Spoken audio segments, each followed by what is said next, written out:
The crash shook the mountains like a god had slammed his fist into the earth. Dr. Elias Cale blinked into the twilight, boots crunching frost as he trudged toward the smoking crater outside his research cabin. He wasn't supposed to be here, this far from civilization, this deep in the Argos range. But isolation suited him. After the war, the betrayal, the guilt, there was no place for him among the stars anymore. He gripped his rifle as he neared the wreckage. The object had torn through the sky only minutes ago, a screaming star that turned the clouds red. Now it lay in a ruined mess of twisted silver and sparking veins. Not metal, not quite organic, some kind of biotech vessel. It breathed, almost. And then he saw her. Curled beside the wreck, half buried in snow and ash, was a girl. No, not human. Her skin shimmered an iridescent lavender blue, cracked and bleeding. Thin, elegant limbs trembled as she tried to crawl away from the dying ship. Her eyes, large and luminous like two melting galaxies, locked on his. Elias dropped his rifle. He wasn't a soldier anymore. He was a healer.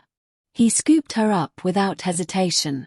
She was light, unnaturally so, her body barely clothed in a metallic mesh that flickered as if trying to reknit itself.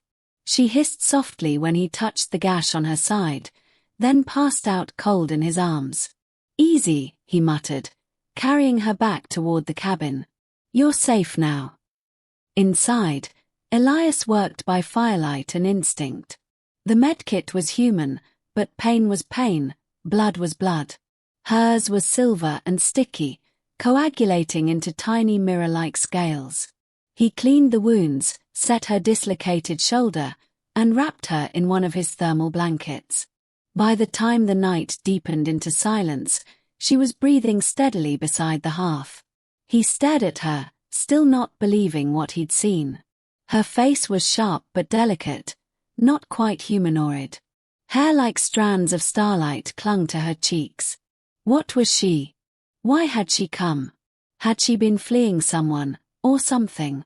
And why, when she had seen him, had she crawled into his arms with such desperation? She woke the next day with a jolt, eyes wide, panicked, arms thrashing. "Hey, hey," Elias said gently, approaching slowly. "You're right. I'm not going to hurt you." She didn't understand his words, but his tone calmed her. Still clutching the blanket, she stared at him with a wary intensity. Her voice was a ripple of musical notes, unintelligible but hauntingly beautiful. Elias held out a cup of water. She sniffed it, then drank with cautious sips. Over the next few days, they learned to communicate with gestures and crude drawings. He learned her name, Ilari. She was from a planet called Sirith, a world lost in war. Her ship had been attacked. She'd escaped, barely, before crashing here. And she had no one left. Elias knew that pain too well. Their bond deepened quickly. Ilari followed him around the cabin like a shadow, always silent, always watching. When he chopped wood, she carried the logs.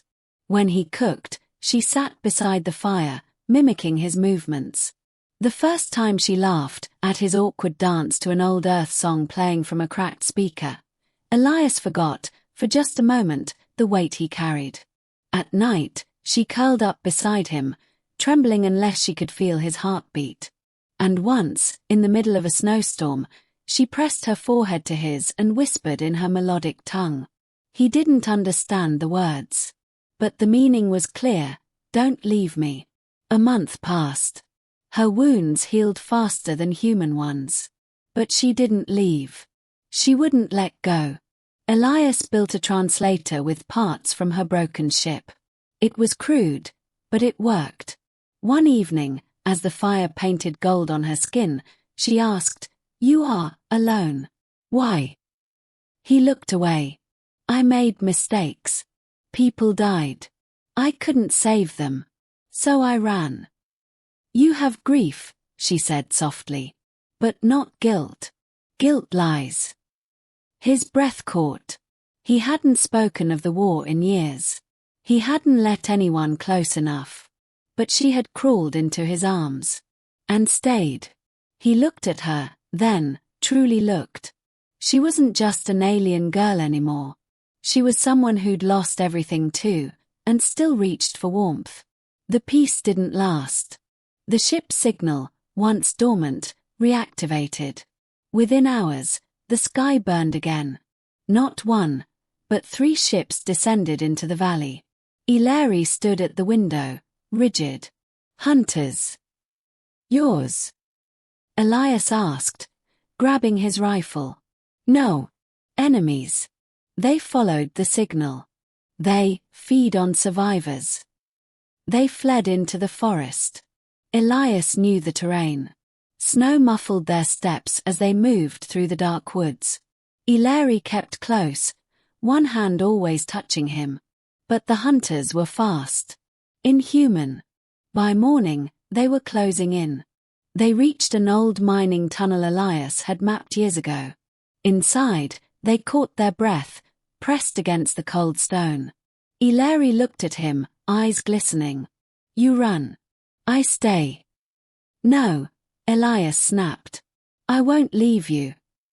She touched his face. "I crawl into your arms because I feel hope. I stay because I choose you. But if you die, I lose that light again." "You are the light," he whispered. And then the cave shuddered. Hunters. They fought side by side. Elias's aim was precise. Illyri's hands crackled with sudden bursts of energy, powers awakened by survival instinct. Together, they took down 2 of the creatures. The third cornered them. Elias took the hit. The claws tore across his chest, and he collapsed, gasping. Illyri screamed.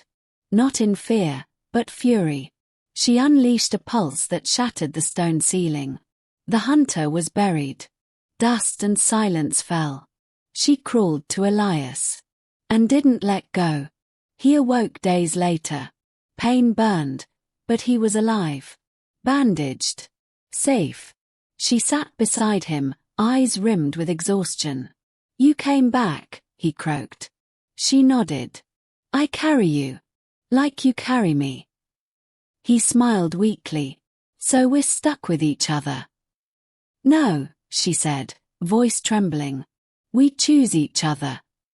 Weeks passed. The cabin was rebuilt. The sky was calm.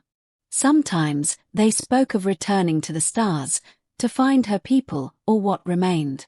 Other times, they spoke of staying, building something new here. Together. One night, as the auroras danced overhead, Illyri curled into his arms once more. And this time, Elias didn't flinch. Didn't think of war or guilt or loneliness. Just her. Just this. And he knew, she wouldn't let go. Because neither would he.